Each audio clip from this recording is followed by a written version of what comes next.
manually and one by one individually. Okay, gentlemen, this is now the absorption column.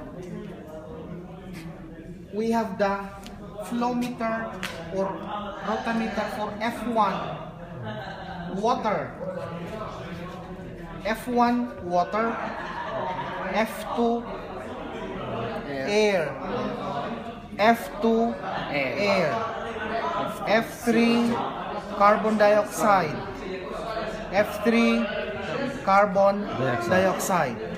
Where is the source of water? Here in the tank. Where is the source of air? But everywhere. Why you don't know where the air is? What is the source of carbon dioxide? From this cylinder. Okay, now we have the inlet valve. We have the outlet valve. We have 1, 2, 3, 4, 5, 6, 7, 8, 9, 10, 11, 12, 13 valves to operate. We have 13 valves to operate. Each one has different direction, has different opening, and has different positions. If you notice, 1, 2, 3, 4, 5, 6, 7, and 8 are very easy to do it. If you try to operate it clockwise, you are closing it. If you are operating counterclockwise, you are opening it. Regulating valves, if it is perpendicular to the flow, it is closed. If it is parallel to the flow, it is open. Okay, these two ones are different because these are the pointers. If it is at 0, it's off. If it is at 1, it is on. Do not try to pull it down. It's up. Up. Okay? Do not try to pull it down. In the exam, I will have stick. I'm not kidding. If you try to pull it down, pack. Yes. Do not try to pull it down. This is the pointer and this is on, not down. Okay. Another type of valve is the three-way cock valve. 1, 2, 3. Where the handle is, there is flow. Where the handle is, there is flow. Where the direction is, there is flow. Here, there is no flow, and besides, it is blocked. So there is no flow, it blocks. At this point, at this position only, the flow is going down, the flow is going to the right. There is position going to the going up, but it is blocked, so there is no flow. There are only two flow directions at this position. Okay, now everybody, honey, I would like to take sample from the inlet. So what are you going to do? We will not use these ones first. We will make a demonstration because this is harder than opening and closing of these valves. If you try to take samples from the inlet, do not open yet. First, you are going to trace how gases are being collected. Gases are coming from the bottom. Water is coming from the top. Water is coming from the top. Gases are coming from the bottom. Gases include air and carbon dioxide. So, let us trace. If you open, air and carbon dioxide will flow from the bottom. It goes up here. Let us try to check and trace the flow. It is entering here. It goes down the manometer and passes through the other side of the manometer. It enters this point. I want to collect V's of 1 of 20. milli. Now let us trace. It does not go there because this is blocked. So what is the best position that you could make? You have to position like this. Okay? Is it good? No, because it goes back to your manometer.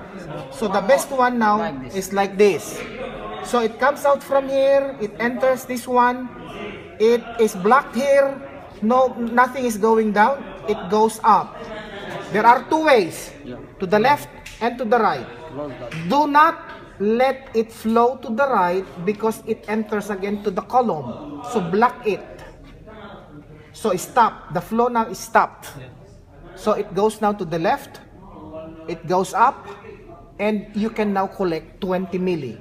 How? As soon as your trace is ready, you now open the valve, take 20 milli volume, do not remove your hand here, do not release, otherwise it will push through here. So if you take sample of 20, let your right hand hold it. After some time, let us say 10 seconds of collection. After 10 seconds, your left hand will close the valve. After 10 seconds, do not remove your right hand. After 10 seconds of collection, you are now ready to react with the sodium hydroxide. The sodium hydroxide is contained here. Make sure that it is at 0 level. This is 0. Okay? Now, make sure. How are you going to react? You have to make a way that it should react with the sodium hydroxide here. So let us try to make the connection. You are going to position not this way, because if you try to position, yes, there is connection here, but your gas will go back here. So you have to position this way. So push, do not push very quickly, not too much, not too slow, not too quick, the normal way. Because if you push too much, the liquid will go out. Now, if your time of collection is 10 seconds, the time of reaction is also 10 seconds. Assuming that 10 seconds is done, you have to go pull it back to 20. Okay? And close it. That amount is vis of 2. How? 1 milli, 2 milli, 3 milli, 4 milli, 8 milli. This is 1, 1.1, 1.2, 1.3, 3, 3.1, 3.2, 3.3, 3.4, 3.5. 0.1. Now take the reading. Let us say 1. 1 divided by the original of 20 is 0.05. 0.05 is your Y's of I now. You now have your Y's of I. Now, do not live like this. Return back to 0. How are you going to do? Release to the environment, open this way, and open this way or this way. It's better if you open this way. Now it goes back to 0. Now it's now time for you to close and release now the extra gases here like this. 1, 2, 3, close. Okay, now I am ready to take the outlet sample. How? Trace again. Close. So how are you going to do? You have to position like this. It will not go on top because this is blocked. So passes through here, but there is connection going here. So you have to close it this way. Block. So directly it will go to the syringe. The same procedure. You have to open, take sample. After taking the sample, close, make the reaction, push. After some time, pull, close, take the reading, and then you release, put to 0, and back, and then you release also your After pushing, Extra. we're gonna pull again. Yeah. After we pull it here to react, we're gonna Pull. again. Yes. You have to open the outlet first, then pull Okay, to 20. again. Open. Then pull to 20. Take 20.